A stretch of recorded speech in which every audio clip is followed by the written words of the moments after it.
Jason, he caught a blind today, boy. You know, we gotta run him off the podcast to blow. Caught a blind, you know. Caught a blind. He caught a blind. I was just waiting for Bandit FC to kick off the whole thing with a bang. But you honestly didn't think Fulham was going to beat us, did you? This is football, man. You never know. They just look very open now, man. I'm not like this isn't the Liverpool we're used to. We used to see solid defensive performances, you know, like Van Dijk maturity on the ball, no messing about. Van Dijk for the second goal, oh my God, like it's terrible. What's going on? That was like shades of Southampton Van Dijk, like when he first came over from Celtic. I don't know, man. They look like they've gone down a level or two. And I've gone on record of saying that James Rodriguez is gonna have a flop season. I've gone on record of saying it. Like for me, he seems like he's a name brand player that ain't done name brand things. That's the way I see it. That's actually a big bar too. Yeah, that's.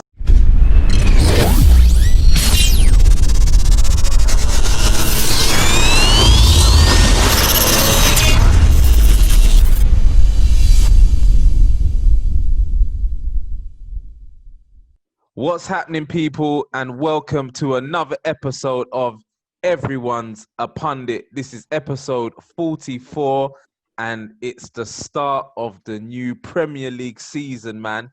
I am gassed. I've been waiting for it. I've been excited. And you know what? I thought it's only right that I have Jason and Pat on today, who were my co-hosts. Co-conductors, yeah. My double troubles, you know what I mean? From the very beginning, they were here, man. So I wanted to have them on for the first game. And it just so happens that we've got two games to talk about with regards to Arsenal and Tottenham, both on the different sides of the spectrum. But we're going to bring you some good discussions on it today. If you are new to the channel, please subscribe, hit the notification bell, tell your friends, share about. If you're listening on the audio, also do the same. Can you introduce yourself, gents, for the people who don't know you, starting with yourself, Pat? Yes, I'm Patrick Tyron, aka Young Swaggy Daniels. When you see the T, see the P. When you see the P, you know it represents T. Let's go. He's there. And at the top, please, top left. It's your boy, Mr. Boom Bam Bing, Mr. Jason Alex. Come on. Come on. Let's go. Wicked. Let's go.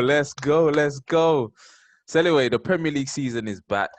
I know I enjoyed the first weekend. I didn't get to see as many games as I wanted to because I had a few family commitments and that, birthday parties and all of that. But I got to see some decent games, man. So we'll discuss, and I'll get the opinions of Pat and Jason as well. Let's start off, though. So those who are watching on the visuals can see that Patrick with the Spurs hat and the Spurs top is a Spurs fan. Spurs lost today at home to Everton, 1-0. Yeah. Patrick, take it away. Yeah. Where do I start? It was it was a terrible performance. It was just very, very lethargic. That's probably the best word. Jason's grinning for those of you that are just listening and can't see. Yeah, so it was lethargic. They there was no energy. There was no desire. It just looked like they was on the beach. It just looked like a pre-season. They were still in pre-season form, and it was weird because I just didn't get Jose's formation. I just didn't understand what was going on. So it was strange. It was strange. We came out, kind of sat back. Everton were on the ascendancy, but they didn't really do much. And then we had a few chances. Doherty was creating down the right, and then second half it just went to pot really, and it just wasn't good. So Pat, when you say that you didn't understand the formation and stuff, what about the formation or the personnel didn't you like? I just didn't understand. I mean, at first the setup, it was Winks and Højbjerg, which I was like, okay, we've gone with Winks. And I was saying it to my boys in the Spurs group. I was like, this year I need to see more from Winks because He just doesn't do much. He's meant to be like a little techie technician who's meant to recycle the ball and create, like drive us forward. But all he does is pass side to side and pass backwards. So Højbjerg is the defensive guy that's going to sit and break up play. So you don't expect him to do much. So with just two there, Winks has got to be, obviously, as a double pivot, he's got to push us forward, and he's not doing that. So that was the first thing. I thought just to interject there, I think we've seen enough from Winks to know that he's not going to be that guy to push you forward. Winks is very safe. He is side to side. Get the ball, pass it on. We've seen that from Winks. Yeah. So that then, I kind of think to myself, why would you have Winks and Højbjerg in there? Yeah, it's I don't know, man. To be honest, I don't understand the concept of it. But then also at the same time, I thought maybe he thought that Winks and Højbjerg would have been enough. Because let's be real, Everton are not. I know they looked okay today, but they're not a good team. And we've seen them play so many times. And like we always say, they're the pretenders. They always, buy a lot of players and they start okay and then they just kind of fade away. So maybe he didn't give them enough respect. Who knows? But yeah, there was just no. What it is without Lo Celso, there's no creativity in that team. Yeah, you guys missed him badly, man. Yeah, we expect Dele Alli to be that guy, but Dele Alli is better as a second striker, like almost running off, the headers and loose balls and running late into the box, almost a la Frank Lampard in Lampard's heyday. He's not that creative guy that's gonna break the lines and give that saucy through ball and all of that. So yeah, without Lo Celso there driving forward, we just didn't have any creativity. Son tried for a bit and then he faded away. We just were crap, basically. That's all I can say. What do you think about Dele Alli being pulled off at half time? That was interesting because I think anyone could have been sacrificed, really, to be fair. And then, again, when he brought Sissoko on, it was a bit strange because, I don't know, like, what was Sissoko meant to do? It's not like they were, I don't know, it was a weird one because it's not like they were dominating our midfield where we had to put someone else behind the ball. So Sissoko's not going to come on and drive and create. So if he was going to do that, he should have put Ndombele on, in my opinion. It don't make sense to bring Sissoko on. What's Sissoko going to do? Do you know what I mean? It was strange. It was strange. So he brought Sissoko on for Dele Alli. Yeah. So he brought Sissoko on for Dele Alli. And then Ndombele got like 15 minutes at the end. Yeah. But again, that's not really enough. He looked okay, but it's not really enough to change the game, is it? Really? So it was a strange one. If you're gonna take Dele off, you should have brought Ndombele on. But yeah, we were just crap. Really, that's all I can say. We just weren't at it. It's one of those games. Who have you guys got next? You know, I don't even know. That is a very good question. I don't actually know. We'll pull that up. Jason, what did you think of Spurs' performance today? Didn't really do much. I mean, like I said earlier in the WhatsApp group that, like, especially the first half, the only highlight was Dele Alli's chance when we had that break from the corner. No, Doherty had that good little chance. Yeah, I was going to go on to him. Yeah. I don't really count Son because Son's was. He didn't work the keeper. I only count chance that the keeper, where the keeper has to save. That's the chances I count. Yeah, definitely. So you lot didn't really create much in the first half. Second half, like I didn't really. It's kind of like the same. Like we didn't test the keeper. Didn't have to test Pickford or nothing. It was, and then you lot went 1-0 down. It was a struggle from that moment on. You get what I'm saying? So and we deserve to lose. Like we deserve to lose today. It's not like I can say, like we were unlucky. We deserve to lose, man. I knew at some point the goal was coming because they just were a better team. And let's be real. Pickford, I do not rate Pickford. I think he's a rubbish goalkeeper. And we didn't even test him. We didn't put him under any pressure. Do you get what I mean? So it was a crap performance. Oh, we got Southampton next, by the way. Yeah, Southampton next. Yeah, on September away 20th. from home. Yeah. No, we say away from home, at home. I'm not sure if it really matters at the moment with no fans. But you know what? It's a bad loss for Spurs today because you don't want to be losing football matches, and to lose the first game is disappointing, especially in the manner at which it was done. And I've got to be careful what I say because a lot of people say that I'm just a Jose hater and I'm biased and I've got an agenda. But I'm just going to watch this play out, man, because as I'm just going to let him hang himself. And for all the ones who were backing him, you know what I mean? He takes off Dele Alli at half time and he brings on Sissoko. that there should tell you everything you need to know about Jose football. Do you know what I mean? And the football that we saw today, I saw Pat say in one of the groups that it's game one, it's the first game, and it's not really. With this is true going though. back. This is true. This is game one. This is the thing, and this is obviously, like you said, I'm gonna hang myself. If the performances are as good as they were last season in terms of the results, then I won't hang myself. I'll be all right. Do you know what I mean? As good as they were, you finished sixth, Pat. We finished sixth. Jose got the third amount of points since he was appointed. Yeah. You say the third amount of points, like, because most amount of points. You can see even when you watch the All or Nothing documentary that you lot was ahead of Spurs. You were 3 points behind Chelsea at one point, and you ended up finishing in sixth. This was under Jose. I know. But if you put the points together, I don't think we should be praising Jose. I'm not praising him, but I'm saying he's not doing as bad a job. People act like Jose's doing a crap job, or that Jose's like we're in the mud. We're not, and it is game one. It's only match day one, isn't it? That's like, true. Let's not. I hear that. People getting, I mean, to be fair, I'm not really bothered because I don't see we're not challenging for the title. We might finish fifth or sixth. It's not that big of a deal. Do you know what I mean? I don't expect us to win every game. I'm being real. I've just got to be real. Big up there, Pat, because I was going to say that actually, that in reality, a lot of Spurs fans don't care.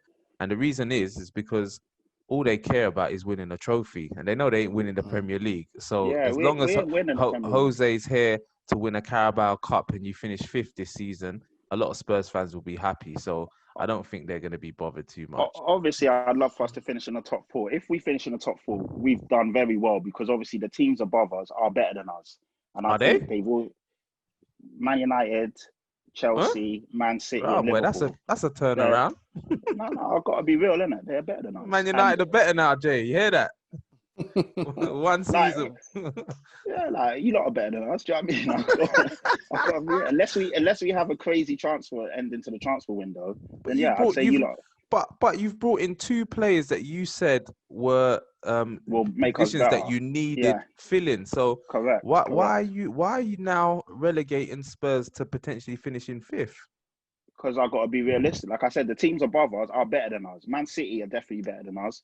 Liverpool obviously are better than us. Man United are better than us. And Chelsea finished above us and they've strengthened crazily. So realistically, they should. Enough. All those teams should finish above us. If obviously in football we don't know what's going to happen because last year Leicester and Wolves showed us anything can happen in it over the course of a season. Things can happen. Form can think. Someone could get fired. Players can have a bad run. Someone could get injured. Blah blah blah. But as it stands, the teams above us are better than us. I don't know about Leicester. I think we're better than Leicester, if I'm being real. So I think I think Arsenal and Tottenham are battling for fifth and sixth. And obviously, if they have a good run, then they could make the top four. That's how I see it. So I'm not too bothered about. Obviously, of course, I hate losing, and I don't want to lose to Everton. But in the grand scheme of things, if we turn it around and this is the wake up call we need, then so be it. And so that's how I'm looking at it right now. I hear you, Jason. Do you want to add anything to that? No, I think Pat said it all, man. Is that Tottenham just need to be at it in their next game against Southampton. If they lose that, exactly, then I'll be worried. I'm not gonna lie. I totally get that it's game one because Man United beat Chelsea 4-0 at the start of last season, and Chelsea were pretty much top four for the whole of the season. Do you know what I mean? It's only towards the end we put them under pressure and we finished third. So I do get that, and I think. Can't remember. Arsenal lost 3-0 on day one. Was it to Aston Villa one year? No, I think it was 3-1. That was 3-1 to Aston Villa. That was a while ago. Opening day one year, and then I think you lot turned it around and went on some mad run as well. So yeah, look, the only thing that I will say is that I don't see any real change in the football, and I just always relate it back to Man United. You know what I mean? With Jose at Man United, I used to see that we used to start slow.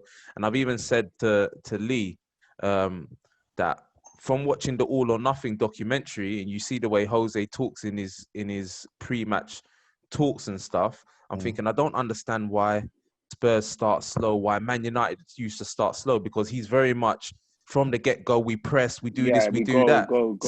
I don't, it's a bit weird. I don't understand, because Man United used to start slow, used to see these type of performances, and you can never understand why. So Yeah, we're gonna have to wait to see. It is day one, a long season ahead. It's not the end of the world, but the performance was bad. Yeah, Let us exactly. know. That's it. That's Let it. us know. Sorry, Oh, sorry. actually, before we think, my brother asked a question which I actually think is a good question, and I wanted to know what your take on it, Pat, was. And he said, "What does Højbjerg give you that Sissoko actually doesn't?" Højbjerg is a better. I'm trying to think. There's no right way to say this, but he's a better breaker up of play, like a breaker upper. I think Højbjerg had the most interceptions or like ball recoveries in the middle third last season, and that was with him. And he was quite ahead of like Declan Rice and a few others. And he got dropped after he said he wanted to leave Southampton. If you remember, he kind of got ostracized and thrown out of the team for a bit. So he was clear with the other guys without playing less games. So when he's played, and going back to it, he had a crap game today, man. He looked awful, and he is a good little player, but he brings us that ball retention and that bit of quality that Sissoko doesn't possess, and also he's able to pick a better pass than Sissoko. So in that regards, he's a better tackler. He breaks up play better, and he reads the game better. But today, unfortunately, he didn't have a good game, so it doesn't really transcend with what I'm saying. But usually, he looks better than that. Yeah, look, you're allowed to have poor games, man. Football players have poor games, so we just have to wait and see. Just pay attention, though, Pat. Remember, I said it to you. Pay attention. This type of, Winks and Højbjerg or Winks and Sissoko or them two, like really and truly, you don't need to play those type of players at home when you're playing a team like Everton. Maybe when you're 100%. playing a Man City, a Liverpool, you know what I'm saying, away from home, you play those type of players. This used to frustrate me is you don't need those type of players. It's too defensive. But I've gone on too much. I've got the agenda, so let me not say too much more. Let us know what you think in the comments, people, on Spurs, the performance. Is it just day one? Is it a big overreaction? Let us know in the comments. We'll move on now to Arsenal because Jason, he caught a blind today, boy. You know, got to run him off the podcast to blow. Caught a blind. Caught a blind. He caught a blind. I was just waiting for Bandit FC to kick off the whole thing with a bang. But you honestly didn't think Fulham was going to beat us, did you? This is football, man. You never know. I would have made a Aubameyang captain if I thought that you was going to do something. Would you have put money on it, though? Huh? Would you have put money on it? I don't bet on football. I don't bet on football no more, boy. It's too much of a lottery. Norwich went and beat Man City last season. Yeah, I can't bet on football no more. The reality is Fulham. It's Fulham, innit? So, yeah. It's Fulham. Yeah. You know what? Fulham are poor, but I give Arsenal their dues. I said you can only beat what's in front of you, and in the Premier League, you got to apply yourself. There's no easy games in the Premier League. That's the way I see it. You can say it's a Fulham or whatever, but as I said just now, Norwich got relegated. They beat Man City last season. Do you know what I'm saying? You can and lose. They gave the first game of the season last season. They gave Liverpool a very good run for their money. Exactly, a very good run for their money. But yeah, Jason, talk to us. Let us know what your thoughts were on the Arsenal performance, and what you liked, what went well, what you didn't like. I thought it was a comfortable performance from us. To be fair, I didn't really see many negatives. The only bad thing I saw was in the first I think 5 minutes when the back pass with and Leno didn't communicate. But ever since that moment, we controlled the game from then to the end of to the end. To be fair, we got 3 goals. Lacazette scored, Aubameyang scored, and obviously Gabriel scored, which is a good sign because obviously I'd never seen him play before. So I was interested to see how he would perform. Yeah, I'm laughing because sorry to interrupt. Because when you lot signed him, the amount of people that were going nuts saying, "Yeah, we got him," this and that. I was like, no, you know what it is? Have you not seen him play? No, wait. Let me explain. Do you know what it is? I think it's because they see us addressing the defense. That's what it was. It wasn't a thing where Gabriel, because nobody knew who he was. I was happy because we're addressing our defense. But I don't know where at least you're honest. Because I called him out. That's why he's being honest now. I called him out. I called him out. Hold on. Why. You said I was hyping him. I never hyped Gabriel once, bro. You hyped him, boy. When He was did I hyping hype him? on Twitter. It was by a new signing, big poster, yeah. like held him up. Like I got a new poster of him in my wall to put on my bedroom. Let me put him up. New signing. It's a new signing. Can I not share a picture of him? Yeah, but you was like new best centre back in the Premier League now. And I did not say that. You know I didn't say that, bro. Come on. Oh, I did not say that. But anyway, let's get back to the game. Yeah, so yeah, it was a comfortable performance. I'm not gonna get too excited. It was only Fulham. To be fair, I expect us to beat Fulham. I didn't think it would be a 3-0 win. I thought it'd be like a 2-1, something like that. But it was a good 3-0 win. Willian looked good. He looked good. Two assists, by the way, not 3. I don't know why. When you said that, you was right. I remember it didn't ricochet off the keeper, but some people are saying it's 3. Some people are saying it's 2. Listen, you know what's crazy? Because I checked the rules in fantasy football. If a player shoots it at goal, the keeper saves it, and it rebounds to somebody, they give that as an assist. But in the real world and in all football leagues, they don't count that as an assist. Okay. So on fantasy football, it's 3 assists. But in the real, like if you check the assist standings and goal standings, he's got 2. Assists, yeah, so it's a bit weird. It's a bit dumb, but it is 2. It's legit 2. But if you got him in your fantasy football team, you're gonna get 3 assists from him. 3 assists. Just for everybody who's watching, if you know football, you know that first one was not an assist. Exactly. You know what I mean? That's what I was saying. He shot at goal and the keeper saved it. He parried it to Lacazette and he scored. I'm not even sure how even fantasy can give that as an assist. I don't know how they do it, but they do it. It's in their rules. Like, it's mad. Yeah. I think they want to give out more points, but it's stupid because they should be real. They should just follow the letters of the law, innit? That's not an assist in the real world. Yeah, that's nonsense. So it was a comfortable performance. I didn't come away thinking, we should have done this, we should have done that. I think every player played quite well. What did you make of Gabriel's performance? He was good, man. He was good. Apart from that little thing with him and Leno at the beginning, he didn't put another foot wrong. He was strong. He muscled off. I don't know the player's name, but they're number 47. That number 47 is a big guy. Their striker. He muscled him off the ball. Like he's a very strong defender, Gabriel. So that also impressed me as well. And also he got the goal. But I'm not going to get too carried away because it was Fulham. We're going to play against harder teams, so that's when the real test comes in. I still feel we need a couple of acquisitions to the team because I think we're missing a few things, creativity and stuff like that. We was missing that yesterday, and we need another dominant midfielder. El Nene played well, but he's not. He's going to come across a lot better players in the middle of the park. What's going on with him? Is he staying now then? El Nene, I don't know. We sold Martinez today.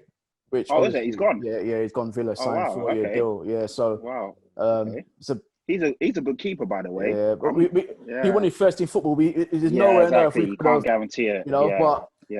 It's a shame he's gone, but it is what it is, man. Exactly. If that helps us get Thomas Partey or War, then I'm all for it.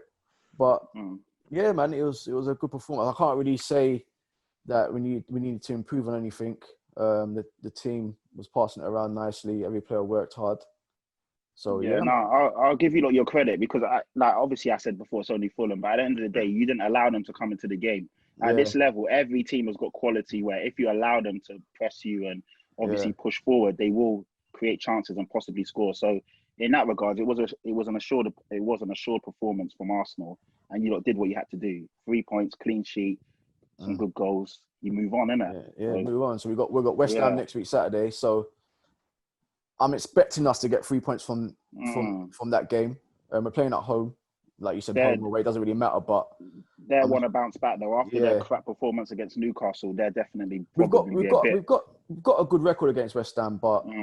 You know, we have to wait and see. So we've got football, I think Arsenal are playing with confidence at the moment, man. Well, obviously we won the FA Cup, we won the Charity Shield against Chelsea and Man City. So that's giving the team a lot more confidence. You get what I'm saying? Yeah, Chelsea, Man City, Liverpool, you've beaten in quick succession. You know what I mean? And then you beat Liverpool in the league as well. It was on the run towards last season, back end. So that's obviously giving us a bit of confidence to go into games now. So we just have to take each game as it comes, man. I'm not going to get too excited.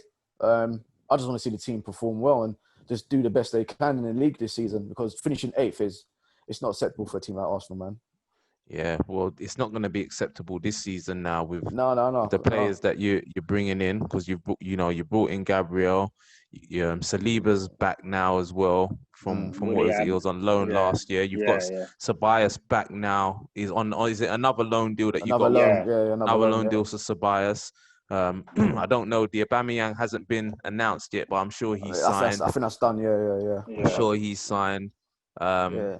Actually, if we just get those two midfielders, Aouar and Partey, then that's What's it looking like? Are they saying that those two are more than likely to come in? Is that what they're saying? Atletico are saying they want the 50 million euros straight cash. There's no because apparently from what I've been hearing, a buyout clause is straight cash. There's no instalment payments. Okay, wow. Yeah, it's a straight buyout. And I believe Arsenal have the money. It's just that we've got too many players on the books where we need to get rid of first. And Aouar is obviously 60 million euros, I think they're saying, or 50. Yeah, from Leon. They're saying that can be an installment payment. So we'd have to wait and see. I mean, if we get either one, I'd be happy, but I think it won't be enough. I think if we get both, we have a good chance of pushing top four. If we get one, probably fifth or sixth, I think we'll finish. Seeing, boy. So, yeah. Yeah, no, it's good. I was quietly impressed with Arsenal, and as I said, it is Fulham, because Fulham are poor. There's no mistake about it. I think they would be one of my picks to go down. Yeah, I just can't see where there's any quality in their team. To be honest with you, you know what I mean? It's like I think the striker you was talking about before, Jay, was Kamara. It's Kamara. He's anything. Nothing. Yeah, he's nothing. Even Mitrovic is anything as well. I was telling Carlos. Carlos was like Mitrovic. I was like, come on. Oh no. Anything. Mitrovic is anything. I know he was the championship top scorer, but we've seen him in the Premier League for many a season, and he's. Do you know what I mean? Yeah, Fulham are rubbish. Let's be real. I mean, they came up through the playoffs. I thought Brentford would beat them. To be honest, they had a good game against. And they're not great, man. They're not great. So, they're not. But you can only beat who's in front of you. So exactly. And as I said, they are playing with confidence, and they've got Aubameyang's on fire, and do you know what I mean? It just seems like there's a good. It looks like there's good vibe. That's the word. That's it. There's a good vibe at Arsenal at the moment.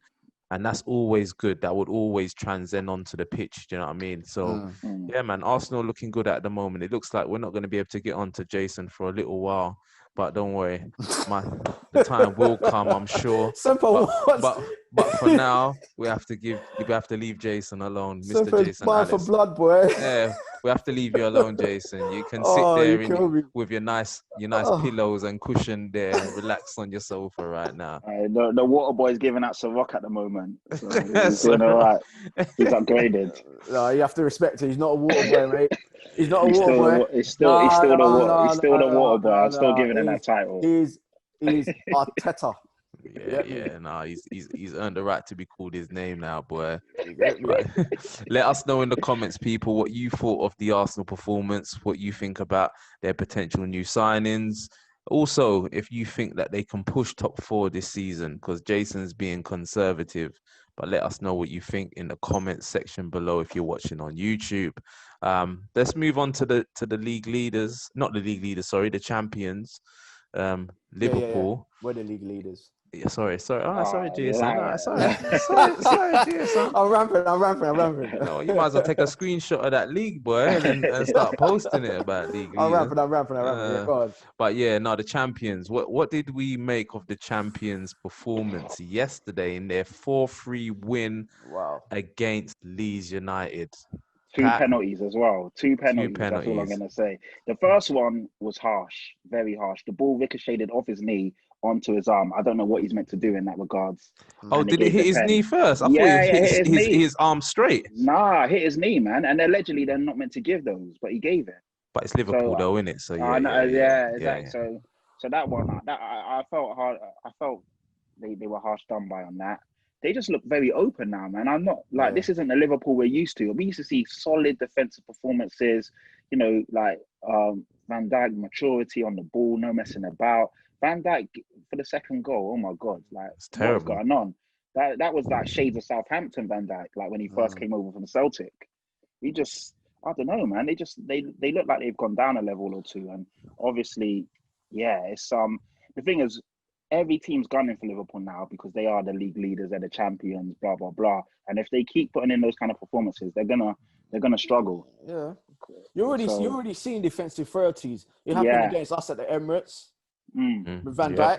Dijk. Yeah, Error. Obviously, yesterday you didn't really see much in Charity Shield, but you didn't really see that at all throughout the season. Defensive 30s. Now you're seeing it. Yeah, You know, they can be got at. You know what I'm saying? And Trent getting toasted as well. Oh my god! No, second goal. Second goal. Because Van Dijk's was the third goal. Apologies. Yeah, the way Trent got toasted. He got toasted, man.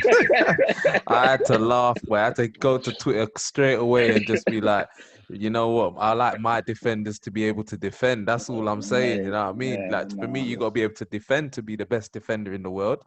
You know what I mean? I think this season, I think you're going to see Liverpool burn out.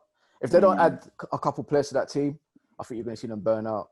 They've done it for 2 years on the trot now. You can't do that for 3 years on the trot. Without additions. Yeah, so I think they will burn out, and you're going to see a lot more defensive frailties. They're going to concede a lot more goals this season, I think. So yeah, man. 3 already on day one. 3 already. Against a promoted side. Against a promoted side. Let's not hide away from or forget that fact. Yeah, that Leeds are a promoted side and they conceded 3 goals. And really and truly, if it wasn't for that silly mistake, was it Rodrigo? Yeah, Rodrigo, come on. He just left his leg there, man. And I was like, that is lazy. And the thing is, you can't even put it down to him being tired because he just come on. It's Do you know pathetic. what I mean? So it's actually making challenges in the box, man. In the box, you're making those like if we saw that on a Sunday league, like one of your players did that, you'll slap him upside the head. Like, what are you thinking? What are you doing? It's not professional football.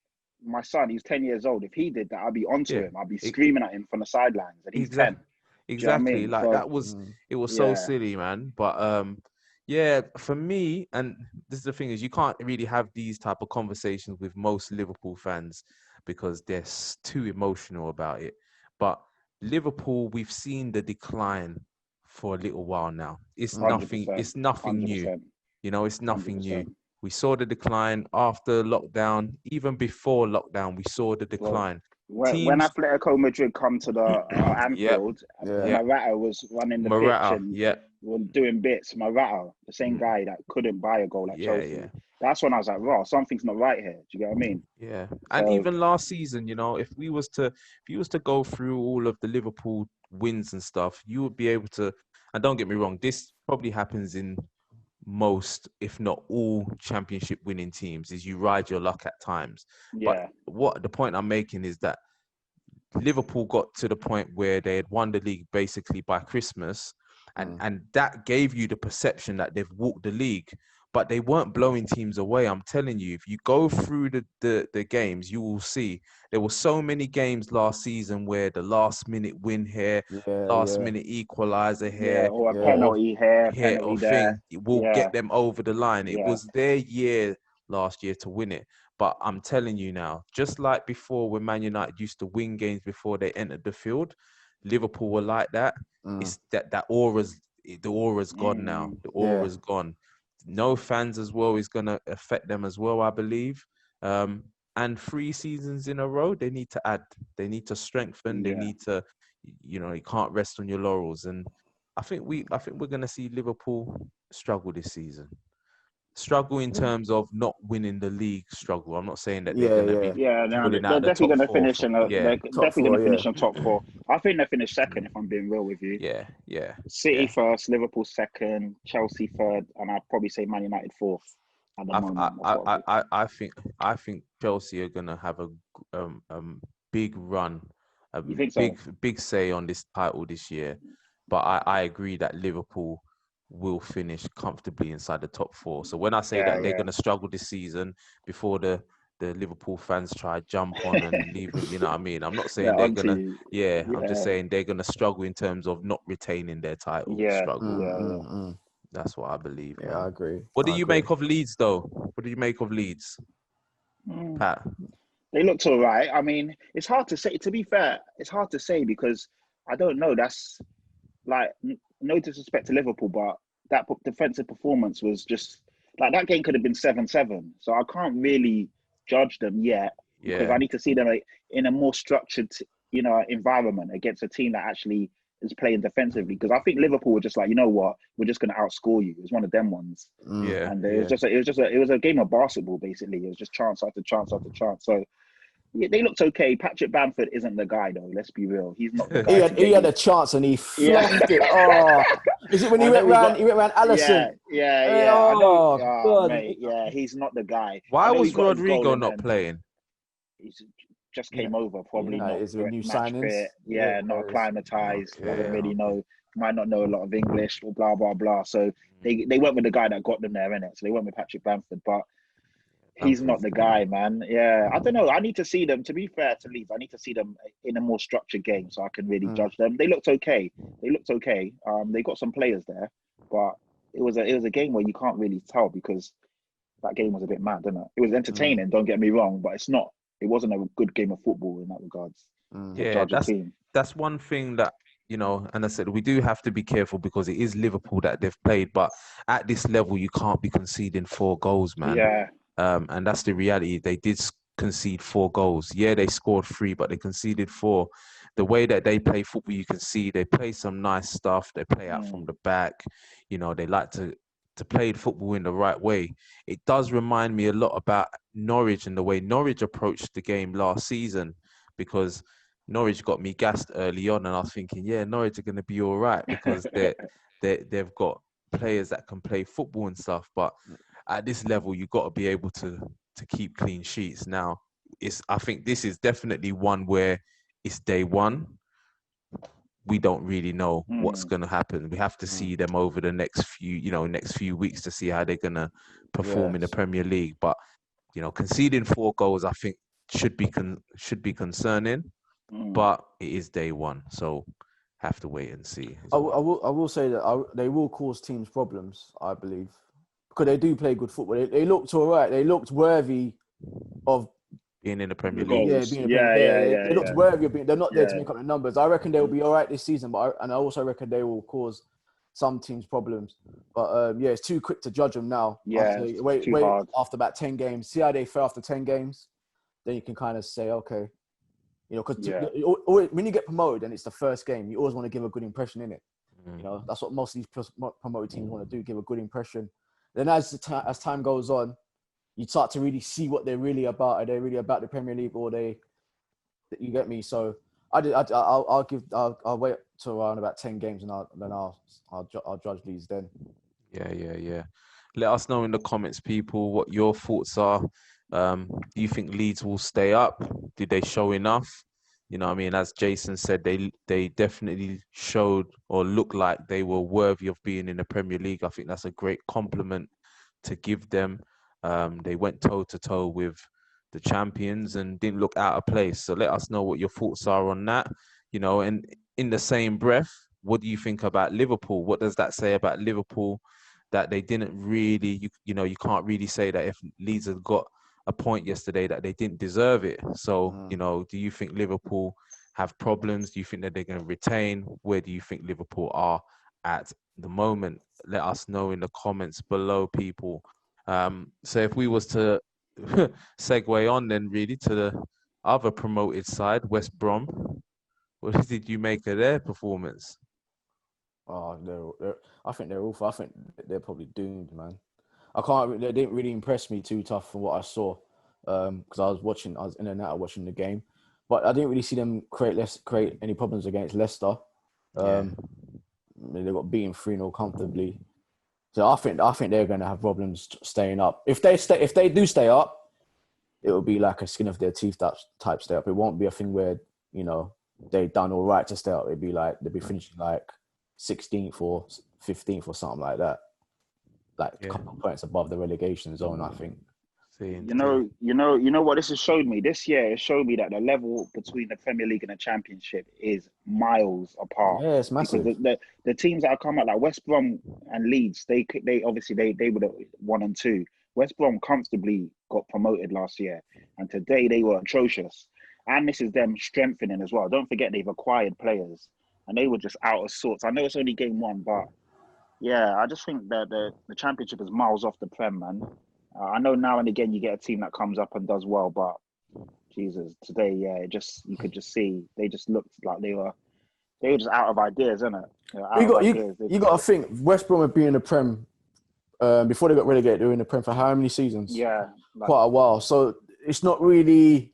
I wouldn't say it's anything new to them. They're just back in the Premiership, and you saw what they're like when they were in the Premiership before. They weren't great. Yeah. You know? So to me, it's just the same old West Brom. Vardy scored another 2 goals today. Yeah, two penalties though. Yeah. And again, it's like the Championship players. They got to realize this is the Premier League. You can't be lazy when making challenges and things in the box. You get, you know what I mean? You get caught in the Premier League, especially with VAR around. I know exactly. That's it. Well, one of them was ridiculous. I think it was Kyle Bartley, his name. Just pushed Vardy off the ball. Like the ball wasn't going. There was no need for that shove. There was no need for that shove at all. Just cleaned them out, and there was a pen. One, you know what I mean? It's crazy. What do you think of Leicester this season? Do you think that they can do anything over and above what they did last season, or we think that was an overachievement last season for them, and they're just going to be there and thereabouts this year? I think they'll probably be like there and thereabouts. I reckon. Last season they did quite well, but I don't think they'll be as good as they were last season this season. They've probably finished top half of the table, but I reckon they will probably finish around about 7th, 8th, I reckon, this year. Yeah, same. I think so. I think they overachieved last year. It's a shame for them because they overachieved and they should have, with what they had, they should have finished in the top 4. But they had a real bad decline after lockdown and they slipped and slided, and then obviously they finished where they finished. But I think they're finishing the top 8. But I don't think they're finishing in the top 6, if I'm being honest. So this is what I mean. Like, we say that finishing in the top 8, yeah, but one thing that we forgot to discuss is Everton, and where Everton going this season, because they've acquired players, James Rodriguez, Allen, you know. What do we think that as well? Decore, and me personally, I think Decore is probably one of the big signings for them. I think he fits in so well, like Prem experience. I think he's a serious. I say serious. I think he's a really good Premier League player. Yeah, I reckon Decore. He's a good box to box DM. He's solid, isn't it? And he's got energy. And he's got and as I said, he knows the Prem, man, and he's strong. He's physical. Yeah. So where do because as you say, you've got Man United, Chelsea, Liverpool, Arsenal, Spurs. Then you can throw in, Leicester, you got the normal top. You got like it's gonna be so mad this season because when you add Wolves in there, Leicester, and then you add the Everton in there as well. It's like, boy, who's gonna finish where this season? Who's gonna go on this run? I mean, today Everton looked good. They were passing the ball around quite neatly. That James Rodriguez looked quite good. Like I haven't really seen him play since that World Cup. But I was like, it's like this guy actually struggled in other teams because he looked quite good today. You know what I'm saying? Got a nice little left foot, was pinging crossfield balls. So their midfield looked quite good. But I don't know. It's hard with Everton because they always start off good and then they just fade. Exactly. You know what I'm saying? So it's hard to predict where they may finish. I mean, if they play like how they play today throughout the season, then they're gonna have a good season. They'll definitely finish in and around like probably Europa League places, maybe like around 7th, 8th, like Leicester. But yeah, man, it's hard to predict when it comes to Everton. It's hard to predict, man. I've gone on record of saying that James Rodriguez is gonna have a flop season. I've gone on record of saying it. Like, for me, he seems like he's a name brand player that ain't done name brand things. That's the way I see it. That's actually a big bar too. Yeah, that's it, man. Name brand player that ain't that ain't done name brand things. That's James Rodriguez. The teams. I mean, when he was playing in the World Cup in 2014, who was he playing for at the time when Real Madrid bought him? Monaco. Okay. He's at Monaco. So I think maybe the Real Madrid and Bayern. Because didn't you go Bayern Munich as well at one point? Yeah, he went Bayern Munich on loan. I think them teams are kind of like above his level. But I think like when it comes to a team like Everton, he kind of stands out. Yeah, and I agree with that. Like one thing I would say is he had a good game today. Do you know what I mean? And as you say, he looked assured on the ball. I personally think that Spurs gave him more time on the ball than I would have expected, to be honest. I was going to say that, but I didn't want to sound negative. But I was going to say, I mean, everyone looked good at Everton today because we were crap. And we were just all over the place. We were lazy, lethargic. There was no pressing, no urgency. So don't get me wrong. I'll give Everton their credit, but we made them look good today. So because you'll see them go away to, for example, away to a Newcastle. And correct. It would be a totally different thing. And I could see him having a shocking game. Like, exactly. You know what I mean? So we'll have to... Or even a physical game like West Brom, where West Brom ain't got the talent, but they're just physical and all over you. Yeah. So, we made them look good, but they played well. I mean, all they can do is beat the team in front of them, and they beat us. But you know what? For me, is Everton's problem, which is why they won't do the big things this year, is Calvert-Lewin. For me, he's not good enough. You know what? I think he's all right. You know, honestly, I think he's all right. I know he's 50. I know there's people out there that like him. Yeah, I think he's all right, man. I think he's all. Yeah, I won't say awful. I won't say awful. That's not fair because he does all right, but I don't think he's a good enough striker to get you top lead the six. line. Lead the line. He's all right. How old is he? 23 now? 22, 23, something like that. I'm guessing he's around that age. I don't know exactly how old he is. He's probably about that age. He's been in the under 21s for a bit. I think he's all right, man. I mean, he's not. Yeah, they get you 12 to 13 goals a season. Yeah, depends. If that's good enough, I don't know. But he's all right, man. I'll give him. I like him. I think he's all right. I think a Calvert-Lewin would be a decent player to come off the bench, last 15, 20 minutes, ruffle up run the channels and all of that. To start, no, I don't think he's good enough, man. I don't see enough quality in him. But again, I don't have a crystal ball. I'm not always right. So we'll have to wait and see the type of season he has. But I just don't think that there's enough goals. I don't think there's enough goals in Richarlison as well. No. He's another player for me who the profile of him is bigger than what he actually produces on a weekly basis. I say he flatters to deceive because if you watch him, you're like, oh, he's tidy. He'll run at players, he'll whip a ball in, or he'll shoot a nice little curler shot that almost goes in. But when you watch him over the course of the season, he does that so many times. You're like, wow, when are you going to score some of these goals? Exactly. That's what I said to you earlier, innit, Jay? Off air, I said to him, I said he's the nearly man. He nearly does this. He nearly does that. He nearly whips it far post. For me, that's what I see from him all of the time. All the time, bro. And that's where I think Everton are going to struggle is that end of the pitch. You need to have goals at that end of the pitch. And I don't see where their goals are going to be coming from, man. The thing is, with Everton, they're a weird one because they spend money, but they always seem to like Moise Kean. He's another guy that they brought in, decent profile from Juventus, young up-and-coming Italian striker. But again, when he comes on, he doesn't really say much. Do you know what I mean? So they've got the players there, but I just, like you said, I just don't know. I just don't think they've got enough quality like when it comes down to the crunch. So man, we'll see, man. Let us know what your thoughts are, people, man, on Everton.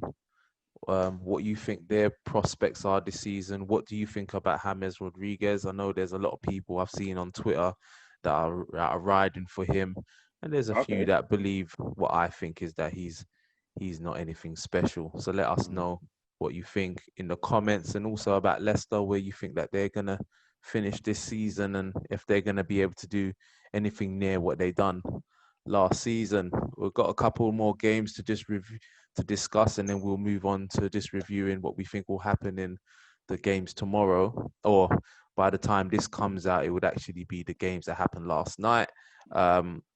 But yeah, West Ham 0, Newcastle 2, which is I'm a little bit shocked at that result. Jason, did you get to see the game?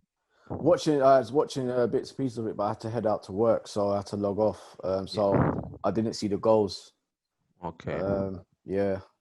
Cool. Pat, did you see it? Yeah, I watched the game, man. I thought it would be a quite a spicy game. I thought it'd be a tight game, but yeah, like West Ham were awful. And the thing is, rip away AFC. A lot of the guys there are West Ham fans, and they're Yeah, just they are. saying that they're just saying they're not happy with there's just that there's no harmony in that camp, and they're saying there's a lot of division because they sold that, what's his name, Diawara, whichever, The yeah, young boy, the young guys, whichever, to the West baller. Brom.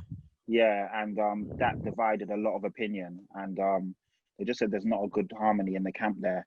Because the thing is, I was saying to some of the West Ham fans today, you guys finished strong last year. You actually played well during lockdown. Because at one point they were fighting relegation, blah blah blah, Yeah. and they finished strongly, and they scored. Yeah. I mean, Antonio Antonio started scored four scoring against. bare goals. Yeah, Yeah. yeah, he got like 10 goals during Lockdown. post lockdown. Post Four lockdown. Yeah. goals Sorry. against 4 goals against Norwich, a few goals here and there. So they actually looked strong. So I thought they would have a good game yesterday, but Newcastle played them off the park. It was a comfortable win for Newcastle yesterday. So yeah, That's not good, man. To get played off the park by Newcastle. I know. No disrespect to Newcastle, but they're not. You wouldn't expect them to be doing bits like that. I think that sell of that player that they got rid of, I think that's probably played a part in why they probably performed the way they did yesterday.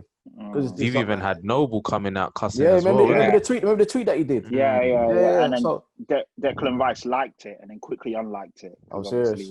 Yeah. So, and allegedly there's been a bit of this, discord between the players and stuff. Yeah. So that's going to play a part in coming on the pitch to perform. Yeah, you know how I'm telling you boys how important it is. Like when there's no harmony and when there's like the camp aren't not the word motivated, but when the morale is low, it's not good. It's not good for a football team, you know. So that's worrying. But the good thing is that it's day one, first game of the season. So they got a lot of time now to put it right on the training ground, sort out whatever it is they need to sort out, and they've got to get it right. But it's not good if I always think it's the first game of the season. You want to start off the best. You know what I mean? You don't want to have a slow start. So it's never good when you lose. And just to touch on that, the good thing is for a lot of teams as well is that the window's still open. So if true, you can see your gaps now and address them. Because last year the window closed when the season started, didn't it? Yeah. But this year we still got quite to October, isn't it? Yeah, October the 8th or 7th or something like that, or the 10th, something around those lines. So there's time for teams to address their problems if they're serious. Yeah, a lot of time, boy. So yeah, it's good stuff there. I didn't see the game, so I'm not going to comment. So I'm glad that you did, Pat, so you could give us a bit of light on it. One, I did see little clips here and there. Declan Rice is a player that I've been critical of in the past, but the more and more I'm watching him, the more and more I actually am seeing a bit of a player there. You know what? I liked him yesterday. Like a few people said, "Oh, why is he so overrated?" This and that, but he's a good player, man. Like he was tidy on the ball, driving the ball forward, breaking up play. I think he's good. I think he can do well at a bigger team. I must say, I'll hold my hands up. I think I got it wrong on Declan Rice. Like sometimes you see players and you make a judgment of them without actually watching them. Because me personally, like when I watch football, like I'd like to analyze and study the game, but sometimes I'm not watching a particular player closely enough, so I may miss the actual performance because I might be watching another player a lot closer in that game. Like my mind might be on, all right, let me see how this player performs. So I think that's happened with me and Declan Rice a lot of the time where I wasn't watching him closely enough. So then when I started getting some feedback on, he's actually good, I thought, what, let me watch him a little bit closer. And I must say, I'm seeing a lot from him that I didn't think he had in him, man. So yeah, I guess time will tell what type of player he's going to turn into, and then if he can move on to a bigger club, man, and really push on his career, we'll have to see. Because I think that he will need to move on from West Ham, though. West Ham are always going to be that club. They're not going to go anywhere, really, are they? And he's young. He's only 20, 21, something like that. So he's still got a lot of time. He's a good player. He's a good player. But you're right. Unfortunately for West Ham, he needs to move to a bigger club, and then he can showcase his talents. Allegedly, Chelsea are in for him. I don't know how they're going to manage that with all the signings. I don't think that would be the club for him, boy. Because he is a Chelsea, he is a product of Chelsea's academy, and then he got dropped. Like him and Mason Mount are like best friends. They both came through the Chelsea academy, but then Declan Rice got dropped. He went to West Ham, and obviously the rest is history. So there's always that affiliation with Chelsea, but yeah, we'll see. Gotta be careful, man. End up like what's his name, Jack Rodwell, that went Man City. Yeah, exactly. Or even if you look at like him, boy. Danny Drinkwater, another guy. Drinkwater, oh my gosh, Drinkwater. Now my man's getting bombed out of Burnley, not making it out of Burnley, getting sent back. I don't even know where he is now. Drinkwater. He made a mistake leaving Leicester, boy. He made a mistake, man. Sometimes you got to be careful, innit? The bright lights aren't always good for you, man. They're not always bright. It's not 100 watts, it's only 20. Look at it. You know what I mean? Oh gosh. Anyway, leave us your comments, man. Newcastle, what can we really say about them? They're mid-table team, isn't it? But I don't think that they're gonna throw up any surprises. Wilson, how will he do this season? Let us know what your thoughts are on that. And then there was one other game in the Premier League. Crystal Palace won, Southampton 0, which was a bit of a surprise to me. Southampton are a decent team. Crystal Palace again flat. Don't really do what they need to do most of the time, but yeah, man, they got the win there. Zaha scored. Did any of you lot see the game? Yeah, I watched the game. It was a decent game, to be honest. It was quite an exciting game, quite open. Townsend looked good. He was cutting in, making plays. He assisted Zaha for his goal. It was an okay game. Carl Walker-Peters got a red card for a high challenge. It got rescinded. The referee, it got rescinded, changed to yellow. The ref actually went to the monitor. Yeah, watched it back and goes, okay, you know what? I made a mistake. Gave him a yellow. I was like, thank God this happened. First week they're using the monitor because it was a harsh red, and I thought it was going to stand, but he actually went back and said, you know what? I made a mistake. Yellow card. But then to throw a bit of salt in the wound, or to like stir the pot a bit, there was a late challenge by what's his name? Someone from Southampton. The referee didn't even look at it. VAR didn't even look at it, and they just continued. And to be fair, it was worse than Carl Walker-Peters. So it's just there's no consistency. Same game, same referee, same VAR people. Where's the consistency? I do not understand these refs. Yeah, it's understand. It's mad. What did you think of the new boy from QPR though? He looked all right because I saw bits and pieces of it. He looked all right. He looked all right. He looks good, man. They could actually have a strong little, obviously if you've got Eze on one side, Zaha on the other, maybe Andros Townsend cutting in, and then they've got Mitzi Batshuayi coming through as well. They could, I know it's Crystal Palace, but yeah, they could do better than they did last season. Yeah, exactly. That's it. So I don't know, man. I think maybe a move to a different sort of team may do him better. I don't know. The Eze guy. You think so? Yeah, man. There's something about Crystal Palace, man. I just think they just lack that bit of. Do you know what I mean? They're a little bit too soft. Saying that, if you look at, I think that's a good move for him right now. Because if he goes somewhere else, he's not going to go to a bigger club and play. That's the thing. Like, be guaranteed minutes. So I think that's a good move for him right now. I suppose Crystal Palace should be staying in the Premier League as well. I hear your point on that. You're probably right on that point. To be fair, they're comfortable. They should be comfortably a Premier League team. Because all the other teams are stacked, and it's going to be hard for him to get minutes. And if he does come in, like what we saw with the all or nothing Danny Rose thing, he's going to play 1 and 3, 1 and 4, and unless he has blinders, he ain't going to get in the team, innit? So I think that's a good move for him right now. And obviously, if he does well, then the big boys will come knocking, and then he'll go there with a good profile.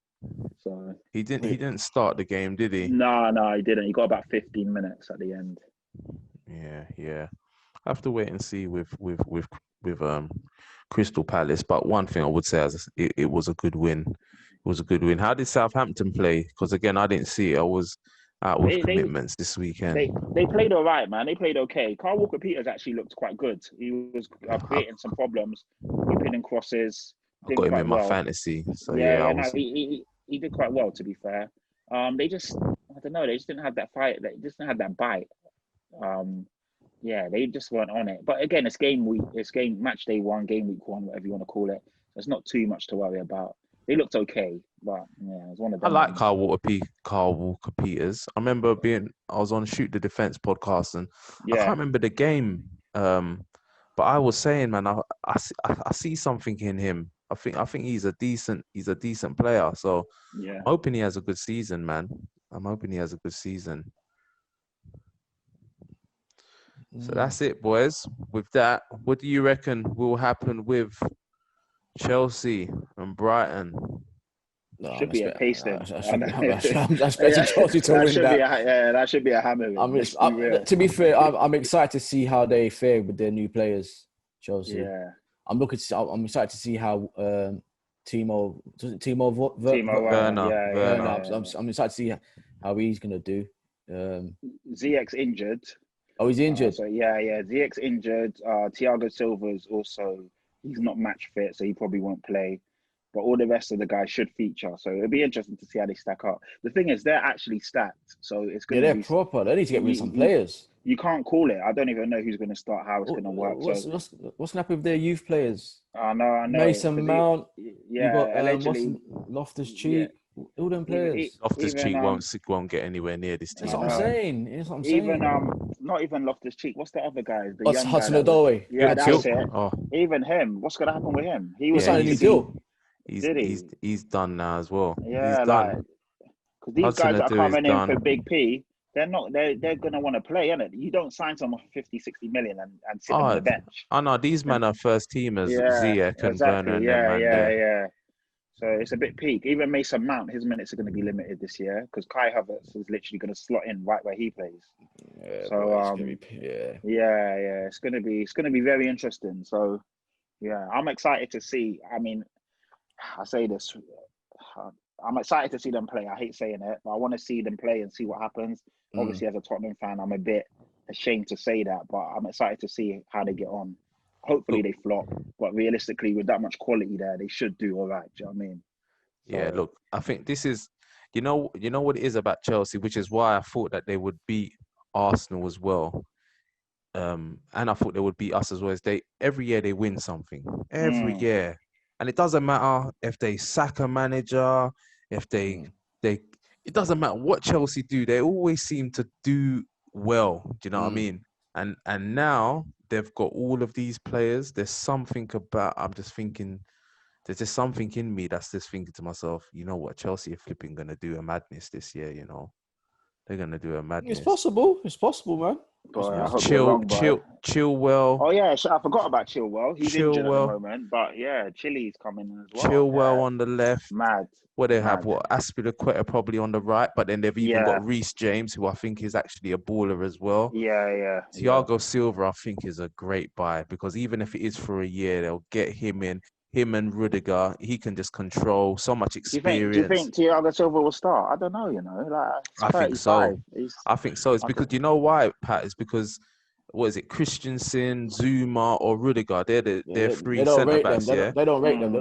They don't rate them. What's the young black guy called? Tomori. Yeah, that's it. Tomori. Yeah, Tomori. Yeah, those man, they're nothing special. That's why Chelsea were conceding so many goals last year. So I think an experienced Thiago comes in for a year, just shores it up. Do you know what I mean? It's a little bit, not the same, but a little bit like when we signed Laurent Blanc at Man United. Just get a little bit of experience in there on the short term.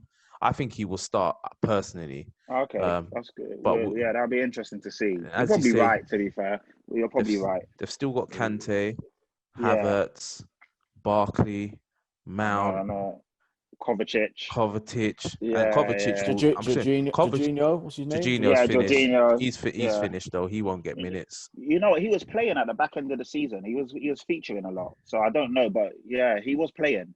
Him and Kovacic were the double pivots when Kante was injured and all of that. So I remember him being benched. If I'm being real. No, he even started in the final against Arsenal. Oh, did he start? Yeah, 100%. Yeah, he was playing. At the back end of the season, he was getting minutes. So obviously, with all the players now, who knows who's going to play? I don't see. It's true. I don't see him getting minutes though. Not with all of the players that they've got now. But you know, a lot of people think Werner's going to start up front as the striker. I thought he would start on like wide right or wide left. but they reckon he's going to start. No, as he a has to start as a striker. striker. He can't be on the wide right because they've got specialists in both flanks now. So it's not like So a that means Leipzig where they can. Giroud ain't getting no minutes now. Yeah. Abraham done out here. Oh yeah, Jesus. It's peak for their youth players, boy. This whole Chelsea are going with the youth. As soon as that transfer As soon as it got lifted. it's so peak. Raining cash, boy. There's some the players. guys that got, and the thing is, the guys did all right for them, and they just there's no faith in that youth system. I think they take the piss out of the youth players, Chelsea. I think they really do. I mean, how are you gonna? Your team gets fourth, and you go and buy a complete new midfield. I can understand one or two additions, yeah. But when you're buying a complete new midfield, what's that? What does that tell you? Oh no, it's so peak. I'll be looking for a move if I was one of them, man. Your Tammy Abrahams, your Mason I'll be gone. Mounts, I'll be like, nah, your Hudson Odois, your what's his name? Loftus-Cheek. The other guy, Loftus-Cheek. I feel for them guys, man. I really do. And they got Hudson Odois to sign a new 5-year deal, bro. Yeah. So why'd you do that? So the reality is they're not going to let him go for cheap. No team's going to pay ridiculous money for someone that is A, unproven, and B, he's not really a first teamer like that. So he's just stuck. He's going to be like Zaha. He's just going to be stuck. It's mad. You know what I mean? Crazy. We forgot we didn't even mention Pulisic. Oh shit! Oh yeah, bloody hell! Nah, this team's mad. This team is mad. Now, when we're talking about squads, boy, Jesus Christ, Pulisic, that's my guy. I got him in my fantasy, boy. So you got Ziyech is one of the midfielders that plays in that. So Ziyech will play wide left, right? Yeah, and Ziyech, because Pulisic is naturally the left winger. Yeah, he will winger, play whatever you want to call it. Ziyech probably play on the other side, on the wide right. Werner down the middle at the top. And you would have Kovacic, I reckon, will play for them. Havertz will probably play as a number 10. And then, so Kante and Kovacic. Yeah, and that's it. So what formation are you going to go with then? 4-3-3. Yeah, 4-3-3. Yeah, 4-3-3. And then have just play maybe the double pivot diamond. Yeah, exactly, and just switch it around a bit. But it'll be a 4-3-3, I believe. Their team is actually nuts. When you think about it, now that you've mentioned the names and I'm deep in it, their team is probably just as strong as Man City's, if not stronger. Yeah. Like when you actually their teams and Liverpool is deeper than if you look at way deeper than Liverpool. I don't think. You know what? Like obviously, people might think I sound nuts saying this, but Liverpool don't have a deep team. They've got a great 11, 12, 13. That works within their system. They have a great 11, 12 players. And after that, it kind of falls off. Where if you look at City and Chelsea now, their teams are stacked. They got a good 20 players. Do you know what I mean? Firmino ain't getting in that Chelsea team. No way. Nah. You know what I mean? With his no shots on target and no chances created. Firmino doesn't get into any of the top 6 teams as a striker. All of this, he's a false 9 and this and that. Cool. It goes great with Liverpool's system. I get that. But if you look at him, he doesn't start in Tottenham's team as a striker. He doesn't start in Arsenal's team as a striker. He doesn't start in Man United's team as a striker. He definitely don't start in City's team as a striker. So, do you know what I mean? So, yeah, their team ain't that deep. So, it's going to be interesting, man. Obviously, they're the league champions and everything like that. But, yeah, they need players when you're looking at the other teams, what they're doing.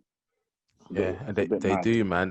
This is what I'm saying. That Chelsea, and if this is why I said to one of my to Lawrence, who's a Chelsea fan, I was like, for me, Frank's under pressure. Yeah, of course. Because 100%. He's been backed. There's no excuses. Big time. Backed. He's been backed. He's been bankrolled. Finishing full thing, he's not going to save him. The thing is, that's the thing. Because it's Frank Lampard. Obviously, him and Bramwich have a wicked relationship. Yeah. What he did for Chelsea. He's a Chelsea legend, isn't he? It's going to be just mad if he sacks him. So do you think then? Because this is what Lawrence was saying, is that Frank ain't under pressure. That this is a process, and that him and Aubameyang are like that. Not Aubameyang, sorry, Abramovich are like that. So he's cool. I don't believe that. This guy's ruthless. He sacked proven managers with no second thought. Yeah. And Lampard ain't that. And I know he's a club legend and this and that. And I think Lampard's had his beginning season. He didn't win anything. He got the top 4, so it's okay, innit, considering. But this year, with the players he's been backed with, I think if they don't win something, he's gone, innit? Because Chelsea can get anyone. any top manager will go there because they know they're gonna get backed, and Chelsea do win stuff. So it's even though it's like on one side you're like, wow, they're ruthless to get rid of you straight away, but you also know Chelsea win stuff, and the team is stacked, and the man and the owner will back you as well. So it's it's a juicy proposition for any top coach. Yeah. So yeah, he ain't gonna last if he don't win stuff. I think he's under big pressure now. Like personally, anyway. Yeah, that's what I think. Imagine they don't win tomorrow, boy. I think that'd be the biggest shock. The biggest shock. That would be the biggest shock considering all the players they got. Yeah, no, they're gonna batter. They're gonna batter Brighton, man. Yeah, and this podcast will be coming out on Tuesday morning, so it will be after the game has already been played. So it'll be interesting to see. Let's do some predictions. Actually, it will be interesting to see if any of us are correct. Jason, what would your predictions be for the Brighton and Chelsea game? I think I'm going for something like probably a 4-0. Oh, Chelsea. 4-0 Chelsea. I'm going 3-0 Chelsea. Yeah. Oh, I was gonna do that as well. Do I have to be different? Do it, man. If that's what you believe. We've seen a few 3-0s in it, and I think Chelsea could do a 3-0 as well. I would have gone for a 3-0 Chelsea. I think that's a realistic scoreline. You get what I mean? First game in, blah blah blah. With the players they got. What about Sheffield United Wolves? Yeah, I was just gonna say we'll touch on them. So Sheffield United and Wolves. I guess both teams had good seasons last year. You know, we can say that both teams overachieved last year because Wolves had a really good Europa League run. They pushed in the Premier League.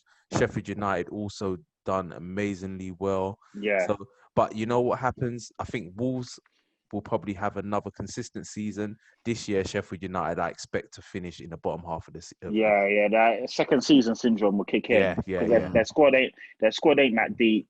They got a good team, a good unit. The sum of all part, like basically, individually they're not that great, but together they do form a strong nucleus. But I'd probably go for a 1-1 with that game, a 1-1er. A 1-1er in that game, Jason. It's hard. I'd like to say probably Wolves will probably win it like 2-1. Okay. Although when they played last time, remember Sheffield United nicked it right at the end. Yeah. Remember right at the end, Sheffield United nicked. So I don't know, but I'm gonna go for Wolves for a 2-1 win. I'm gonna go Wolves win as well. Actually, I'm gonna go 2-0 win. 2-0 win. Sheffield United are good at home, though, boys. It's not home, though, isn't it? It's not home. I know. It's not home. It's Bramwell Lane without the fans. You know, those kind of teams, they need the fans. This is what I'm saying, man. This home and away thing, I think, is gonna play a big part, especially early part of the season, man. Like, I think having no fans for certain teams is gonna be difficult. You know what I mean? And then you're gonna get how are they gonna do that, man? If they then start playing fans from like October, November, and then this is the thing, you're gonna have an advantage to some. That's it. Yeah, you want the fans in as soon as possible, so no one's gonna say no. But it's not fair, innit? It's not fair. Like if you play Tottenham, Arsenal, for example, then we play at home with no fans. And obviously Arsenal come to us, and then we go to the Emirates, and they've got all their fans. It's not fair, isn't it? It's not. We'll get on with it, of course, but it's not real. Like when you look at it, it's a bit murky. Like. But that's what I think about even the Champions League last year. I think it's a bit like you play, and Europa as well. You play 2 legs, forever. And even some teams on the run up there, and then all of a sudden it's knockouts. Yeah, it was mad, isn't it? One game knockout. It's just one game knockouts. Do you know what I mean? And then the last minute madness going on here and there. And then you think, had there been another game, we could have had a different outcome. I still think Bayern Munich would have been winning it all day long anyway. So that probably wouldn't have changed. But you never know, man. You never know. Man City, for example, We've seen second legs. We've seen crazy second legs. I look at Liverpool's second leg against Barcelona. Exactly. Our second leg against Ajax. So second legs can change. It can change. Things can change the whole like dynamic. That. Yeah. So you're right, man. It's a bit. Yeah. This whole Corona thing. I know it's mad. A few people said they wanted the 1 game knockouts because it makes really entertaining football, but Champions League, and Europa said no, they want to keep it as it is. Because obviously, to be fair, I just think from a money perspective, the two games is beautiful for them, isn't it? Home and away, both on TV, all of that money coming in. It was entertaining, man. But like even from a United perspective, we lost to Sevilla in a game really, which we were the better team. We were easily the better team, and on another day we score 3 goals in the beginning of the second half and put the game to bed, and then they go and hit us on the sucker punch. And then you think if there was another leg, especially if there was an Old Trafford leg or something like that, I don't know if Seville will be able to cope. But again, it's neither here or there. It's done and dusted now. Yeah, but I do think that certain aspects of where we are at the moment is unfair, and you do get slight advantage and disadvantages with like no fans and stuff like that as well, man. Yeah. But I guess it's an advantage for the bigger teams, because obviously naturally the bigger teams have better players. So home and away, they're going to get on the ball and just do their stuff. Naturally, when you go to a smaller team, you're more fearful of their fans and the atmosphere, and they get on top of you. And there's none of that. So it is an advantage for the big boys right now. And that's what I think. And I said it on Everyone's a Pundit, just before we came, when we was talking about Project Restart, and I said I think that no fans will help the bigger teams because the bigger teams have better players, and 100%. we actually saw that after lockdown there was hardly any surprises. Yeah, you know what I'm saying? There was hardly any surprises. Yeah, because that the fans really do add an extra makes element a massive to it, difference. man. Makes a massive difference. But anyway, that was the Premier League is back, people. That was a brilliant first weekend. That was Everyone's a Pundit. Boys, sign out. Go on, Jay. I'll let you, as you lot won a game. Yeah, this is your boy, Mr. Jason Alex. You can catch me on Twitter at Mr. Jason Alex. Yeah, man. Come on, you Gunners. Yeah. Patrick Tyrant. You know me, and I'm on Twitter as well, Instagram. So yeah, get in touch, voice your opinions, and let's do this. Yeah, man. You don't know me already. It's Mr. Semps, L Semps on Twitter, Leon_Semp on Instagram, at Views TV Official. It's all gonna be in the description. That was Everyone's a Pundit, episode 44. We are moving. We are your pundits. Thank you very much for listening. Subscribe if you haven't done so already. Share with your people. And till next week, we are out. Peace.